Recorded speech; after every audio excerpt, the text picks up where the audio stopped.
ঠিক কোন ভুলের জন্য হাইব্রিড গোলাপের কাটিং থেকে চারা বানাতে পারছো না? কেন বোগেনভিলিয়া গাছে ফুলের থেকে পাতার সংখ্যাই বেশি? কি করেই বা বানাবে কাঠগোলাপের চারা? আর এদিকে রাবার প্ল্যান্ট লম্বা তো হচ্ছে, ঝোপালো কেন করতে পারছো না? আর এরকম শীতের শেষে অর্থাৎ ফেব্রুয়ারিতে যদি মিস করে যাও এই ফুল গাছগুলোকে লাগানো, তাহলে এবার গরমেও তোমার বাগান থাকবে একদম ফাঁকা।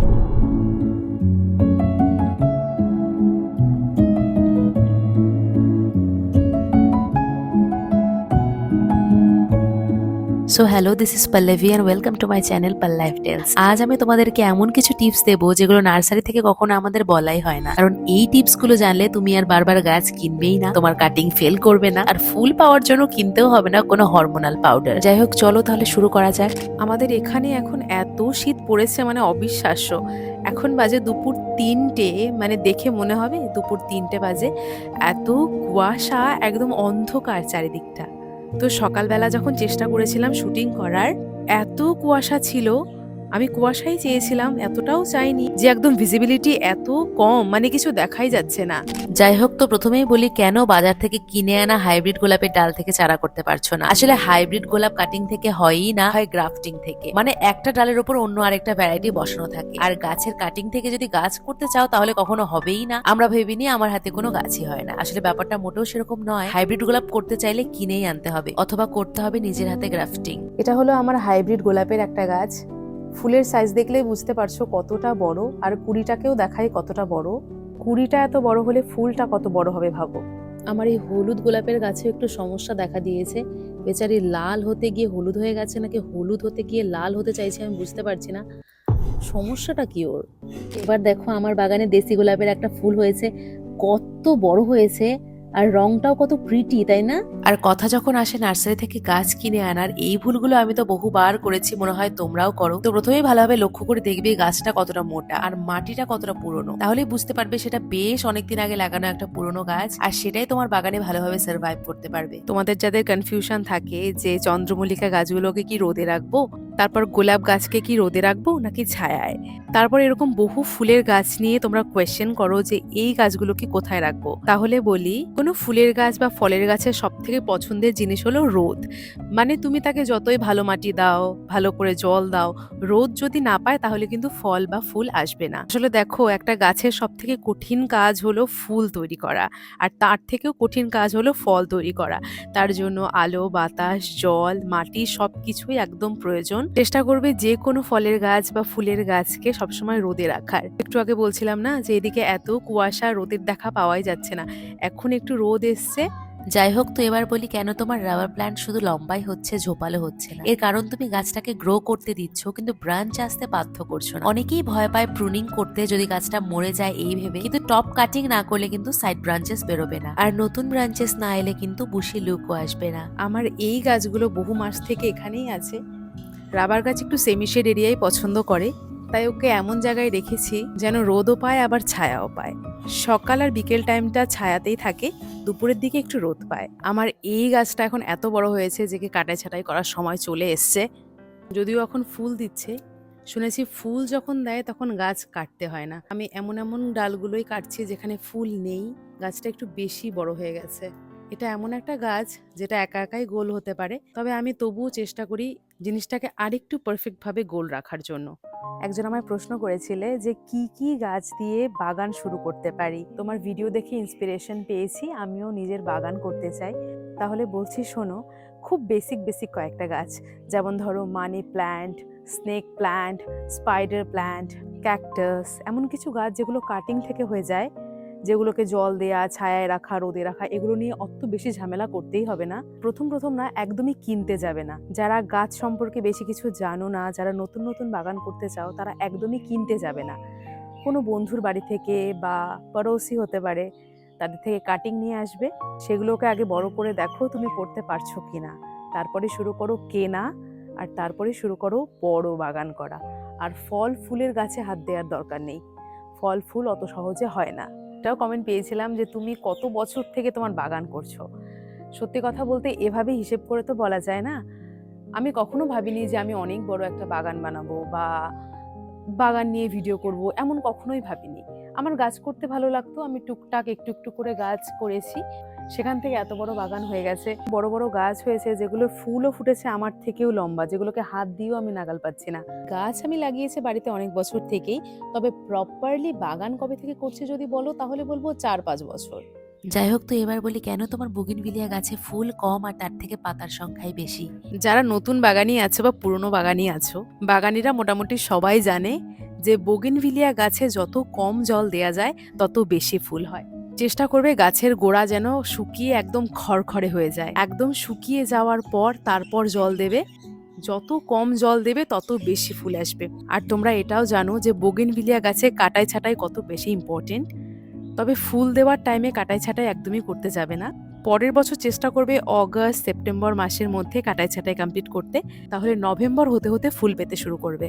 এটা হলো আমার বাড়ির বিগেস্ট গাছ, মানে আমাদের বাড়ির চাল পার করে চলে গেছে এই হলুদ বোগেনভিলিয়ার গাছটা।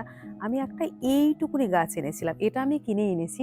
হ্যাঁ, এটা আমি ডাল থেকে বানাইনি, এটা আমি কিনে এনেছি। 2 থেকে 3 বছর আগে বোগেনভিলিয়া কি করে হয়, কিভাবে বানায়, এত আইডিয়া আমার ছিল না। এই একটা গাছ এনে আমি বুঝতে পেরেছিলাম যে ডাল থেকে খুব তাড়াতাড়ি চারা করা যায়। তারপর থেকে আমি আর একটা বোগেনভিলিয়ার গাছও কিনিনি। বাইক চলে যাচ্ছে গাইস, এত শব্দ। আর বেশিরভাগ বোগেনভিলিয়া গাছগুলো ডাল থেকেই করা, যেগুলো আমি রাস্তা থেকে কালেক্ট করেছি। এই বোগেনভিলিয়াটা একদম টকটকে লাল, আর এখানে আছে ডাবল পেটাল ডুয়াল কালারের মধ্যে, এটাও ভীষণ পছন্দের আমার। আমার যদি কেউ প্রশ্ন করে যে আমার সব থেকে পছন্দের গাছ কোনটা, মানে আমার বাগানে বা এই পুরো পৃথিবীতে, তাহলে আমি বলবো ক্যাকটাস। যদি আমায় এটা জিজ্ঞেস করা হয় যে আমার পছন্দের কাজ কোনটা, মানে কি করতে আমি সব থেকে বেশি ভালোবাসি, তাহলে আমি বলবো ক্যাকটাস জোগাড় করা। দেখো আমি এর মধ্যে কতগুলো ক্যাকটাস জোগাড় করে ফেলেছি। তোমরা যারা আমার পুরো বাগানের ব্লগটা দেখেছো, তারা আমার বাগানে এই ক্যাকটাসগুলো আগে কখনোই দেখোনি। কাছ থেকে না দেখালে হয়তো বুঝবে না। এখানে লাল, সাদা, সবুজ, হলুদ, তারপর লম্বা, গোল মিলিয়ে কত রকমের ক্যাকটাস আছে, দাঁড়াও তোমাদেরকে দেখাচ্ছি।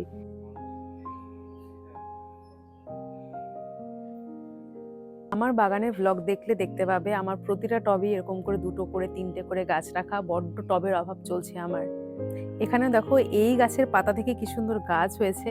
খুব রিসেন্টলি আমার বাগানে অ্যাড করেছি এই সাদা ওয়ান্ডারিং জিউ গাছটা। এটা আমার কাছে ছিল না, লাল রঙের গাছটা আমার কাছে ছিল, সাদাটা এবার আমি নতুন করে অ্যাড করেছি। আসলে লাল ওয়ান্ডারিং জিউয়ের যে গাছটা, সেটা খুব তাড়াতাড়ি শুকিয়ে যায় আর পাতাগুলো কেমন একটা কালো কালো হয়ে যায় না। এই সাদাটার ক্ষেত্রে কিন্তু তা হবে না। এই তো বেশ কদিন আগেই আমি ফরেস্ট থেকে নিয়ে এসেছিলাম এই কালাঞ্চো গাছটা। তোমরা সবাই আমায় বলেছিলে যে এটা পাথরকুচি গাছ, এটা কালাঞ্চো নয়। আমি বলেছিলাম যে গাছগুলোতে ফুল কেন আসছে না। এবার শীতে দেখো আমার গাছেও ফুল চলে এসছে, হেব্বি মজা লাগছে আমার।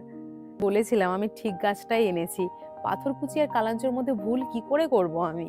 যাই হোক, তো এবার বলি, কাঠগোলাপ গাছ কি করে ডাল থেকে বানাতে পারে। চেষ্টা করতে হবে একটু পুরনো গাছ থেকে ডাল নেওয়া, আর তারপর সেটাকে একদিনের জন্য শুকিয়ে নিতে হবে যাতে আঠাগুলো চলে যায়। আর এরপর পুঁতে দিতে হবে বালি মাটিতে। টবটাকে রাখবে ছায়া জায়গায় বেশ কিছুদিন, গোড়ায় জল জমতে দেবে না, আর তাহলেই দেখবে একটা হেলদি গাছ বানাতে পেরেছো। দেখাচ্ছি আরেকটা আমার পছন্দের গাছ, এই লণ্ঠন জবা।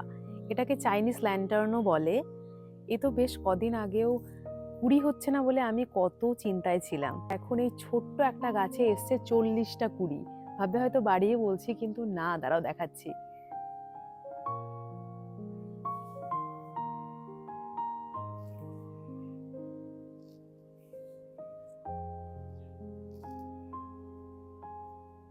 আর দেখো এই পটটা 4 ইঞ্চির একটা পট হবে।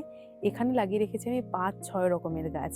এখানে ইংলিশ আইভি আছে, কয়েন প্ল্যান্ট আছে, তারপর অ্যারালিয়ার একটা ছোট্ট মিনি ভার্সন আছে, আর একটা ফুলের গাছ, এটা শীতকালে ফুল দেয়।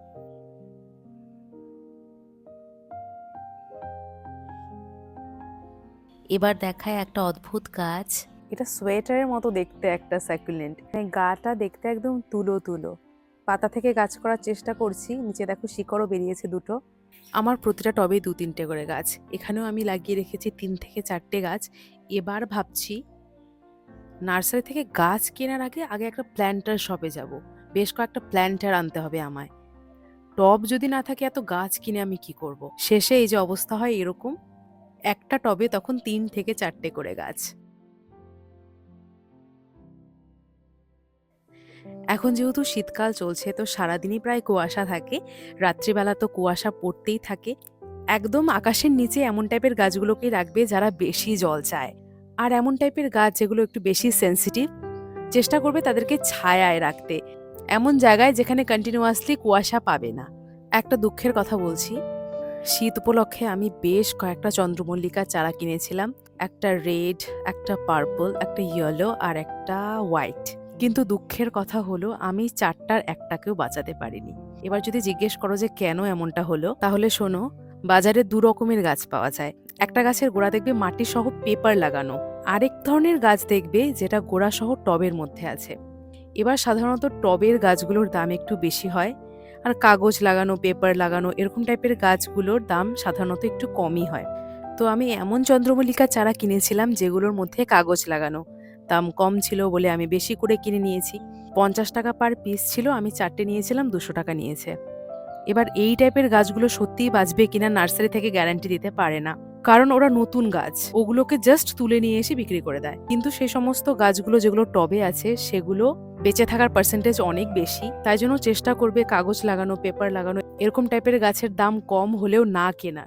যে ভুলটা আমি করেছি সেগুলো তোমরা করো না। যাই হোক, তো এবার দেখাই আমার বাগানের কিছু নতুন এবং ইউনিক স্যাকুলেন্ট কালেকশন। এটা কটন স্যাকুলেন্ট, দেখে মনে হবে গায়ে ফাঙ্গাস হয়েছে হয়তো। স্যাকুলেন্টকে বাঁচিয়ে রাখার একটাই উপায়, কম জল দেওয়া বা জল না দেওয়া, সাথে বালি মাটি আর রোদ। আর এদিকটাতে 3 রকমের হ্যাঙ্গিং প্ল্যান করার চেষ্টা করছি। এখানে একটা আছে স্ট্রিং অফ বানানা, আর একটা আছে স্ট্রিং অফ টিয়ার্স, আর একটা আছে বিউরোস্টেল। এই গাছগুলো নার্সারিতে খুব সহজেই পেয়ে যাবে। এরকম টাইপের 2-1টা গাছ বাগানে না থাকলে একদম দেখতে ভালো দেখায় না। এখানে প্রতিটা গাছই পাতা থেকে তৈরি করতে পারবে, একটা গাছ আনলে বাগান ভর্তি করে ফেলতে পারবে। কাছে আছে একটা প্রপার লাল রঙের স্যাকুলেন্ট, দাঁড়াও কাছ থেকে দেখায়। ভাবছো তো গোড়াটা শুকিয়ে কাঠ হয়ে যাচ্ছে, তবু জল কেন দিচ্ছি না? আসলে স্যাকুলেন্টে অত জল দেওয়ার দরকার নেই, বেশি জল দিলে এর গোড়াটাই পচে যায়। তো শেষে বলছি, সব থেকে ইম্পর্টেন্ট কথা যে এখন মানে ফেব্রুয়ারিতে কোন কোন গাছ লাগালে পুরো গরমকাল বাগান ভর্তি করে ফুল পাবে। আর তার জন্য তুমি অ্যাড করতে পারো পর্তুলিকা, জিনিয়া, কসমস, সূর্যমুখী, নয়নতারা, বাটন ফ্লাওয়ার, মেক্সিকান সানফ্লাওয়ার, রঙ্গন আর ডায়ান্থাস। আশা করি আজকের ভিডিওটা একটু হলেও কাজে লাগবে তোমাদের। তবে গার্ডেনিং নিয়ে আরো কোনো প্রশ্ন থাকলে আমায় জানাতে পারো, আর কমেন্টে জানিও তোমার প্রিয় ফুল কি। আর হ্যাঁ, কালকে আমি ঘুরে এলাম গাছের মেলা থেকে, মানে একটা মেলা যেখানে বিক্রি হচ্ছে শুধুই গাছ। ভিডিওটা খুব তাড়াতাড়ি আসছে, চ্যানেলে চোখ রেখো আর সাবস্ক্রাইব করে যেও। বাই।